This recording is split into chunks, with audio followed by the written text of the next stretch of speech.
Okay, so Duos is a school that does expeditionary learning. So what they do is, instead of reading textbooks and doing tests, they do that, but they also do things out in the community, such as building chicken coops and helping build parts of their building. Yeah, so from Harbacoa, where we stayed, it was about a 45-minute ride up there. And once we sort of got past the pavement, the majority of it was on a dirt road. Very, very bumpy. And once we actually got towards up there, it was very remote. And you could tell that the homes were not very nice. They were more poor up there. And once we actually got to the camp, all of the kids there's about 30 of them that came for the 2 days for us, and none of them spoke English. So it was a little harder to connect compared to Dulos, but we still connected really well with them. And yeah. Hi, my name is Megan Welch. I just graduated from Lakeville North High School, and I will be attending Bradley University next year. Yeah, so before we went down, we chose 3 songs to kind of teach the kids throughout the week and to sing with them, and we chose the songs Everlasting Love, God is Listening, and Love the Lord Your God from Deuteronomy 6, 4, and 5. And it was really cool to see the kids, even though a lot of them didn't know English and didn't really understand what the song was talking about, to get all into it and do all of the actions and kind of hang out and just have fun with it and be open to learning new things. So on this trip I met a little boy who was actually one of the leader's grandsons. His name was Caleb, and he was 5 years old, and he was kind of my buddy all week. He actually wanted to hide in my backpack on the last day so he could spend some more time with me. And it was really cool because he did know a little English, but also his main language was Spanish. So it was cool to kind of interact and become really close with him, even though we kind of had a little bit of a language barrier. And I will never forget the time I spent with Caleb. So I worked at the arts and crafts station in Angosto, and I saw God through one of the little girls named Gabriella, and she was 7, I think. And then when I was at the arts and crafts, so when she showed up, she ran up and gave me a big hug, and then wanted me to help her color in one of the worksheets that we were given. And I think it was, this one had like a big face, and then on the bottom there's a heart, and she colored in the heart gold and half red, because she said that the red represented God's love and the gold was just her favorite color. So that's how I saw God through the arts and crafts. So we went to Dulos the second half of our trip, and I was part of the games there. And it was just on this big basketball court, but there were some soccer nets on the side. And what ended up happening was that I was one of the goalies, and then all the little kids were just trying to score on me. So it happened to have like 10 kids all kicking soccer balls at me at once. So it was kind of hard to get them all, but it was still fun to see like their reactions when they did score, which happened a lot. So one of the cool features about being here for a week is we got to experience a bunch of different foods. And one of the kind of on the more unique side of things is that today when we were at the waterfalls, our tour guide stopped about halfway through and asked us if we wanted to pick up a mango from the side of the path and just peel it and eat it. One of the foods that is pretty popular down here is plantains. And I had heard of them, but I had never tried them. And the first time we had them was at the hotel for dinner one night, and throughout the week we had fried plantains, we had mashed plantains, we had baked plantains. So before this trip, I heard the 3 words chicken, rice, and beans a lot.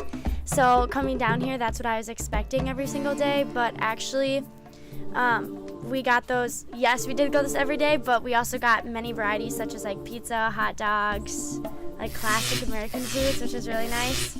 But even though like chicken, rice, and beans, they never got old. Like I still loved them every single time we had them. So.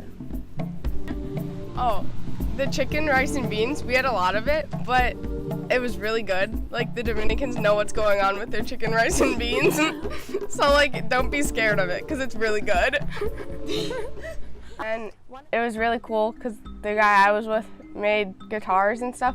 So I got to play guitar, and we all just like sat around playing worship songs, and they were singing in Spanish and we were singing in English, and they still like knew all the songs, so you could see that like faith like doesn't care like if you speak like English or Spanish or whatever, like it's a universal thing. So when we went over to the host family visit, we were greeted and hugged, and they connected with us right away. And what was amazing was that even that there was that like kind of language barrier there, that we could still connect and like form that friendly bond and everything. And by the end of the night, we basically just were super friendly, and it feels like we had known each other for many years or something like that, and we were just like old friends. You can just see like God working in that community. I was expected to make an impact on these kids and somewhat kind of change their perspective on things, but I didn't realize how big of an impact they would have on us. I became closer to God more than I think I ever have before, and it made me realize that when I go home, I can make these changes in my life and I can become a better person from what I learned from being here, and it created a new side of me that I never expected. But I am so glad I went, because I think this is one of the best things that could have happened to me at this point in my life, because it just showed me that no matter where I go in my life and no matter what I do, I will always have people surrounding me who have the same kind of faith that I do, and I will always have a community to lean back on if things ever get rough, because even down here where many things are different and not a lot of things are the same, we still became so close with all of these kids, and we still made such deep connections, not only with the kids down here but with the people around us, some that we knew and some that we had no clue who they were.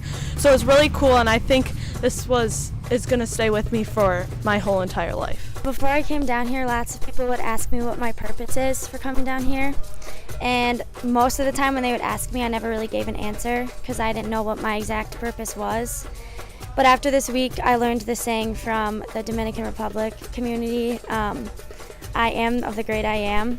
And that just that really hit me hard, because I realized that my purpose is I'm serving these kids and I'm making an impact on these kids as well as making an impact on myself to serve the man upstairs, and that's just like the best feeling I could ever have.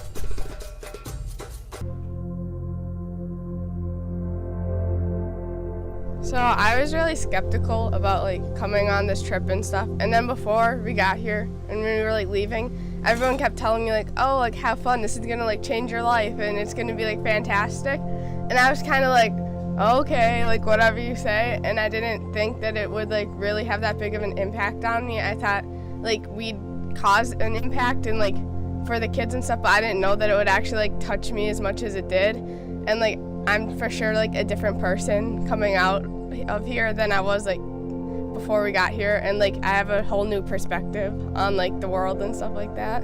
I would just say step out of your comfort zone, dance crazy, sing loud, do whatever you can to make the kids feel welcome and to make them feel loved and special, and that they are a part of you guys and a part of God. One advice I would give is to open yourself up to as many people as you can. So if that's all the kids of all age groups, all the translators, all the administration at Doulos and Angosto, be able to open yourself to everyone, because they all have different stories that moved me and fascinated me. I would say that you have to like remember that God sent you here for a reason, and like don't forget that while you're like caught in the moment or like feel unconfident about something, but like remember that like there's a reason that you're here. Again, my advice would be keep an open mind, but in a different realm of taking it all in. Once I got here, I realized that it is different here, just the culture and like learning everything at camp and everything, but taking a second, taking it all in makes it an even better experience. I never knew that not only would the kids impact me, but the translators and the culture of the Dominican Republic completely changed my way of life, and just taught me that there's so many more things that we can learn about ourselves, our faith, and about the world around us. And I learned that no matter like where we are, what culture we are, what language we speak, that there's something that we can do to change the world.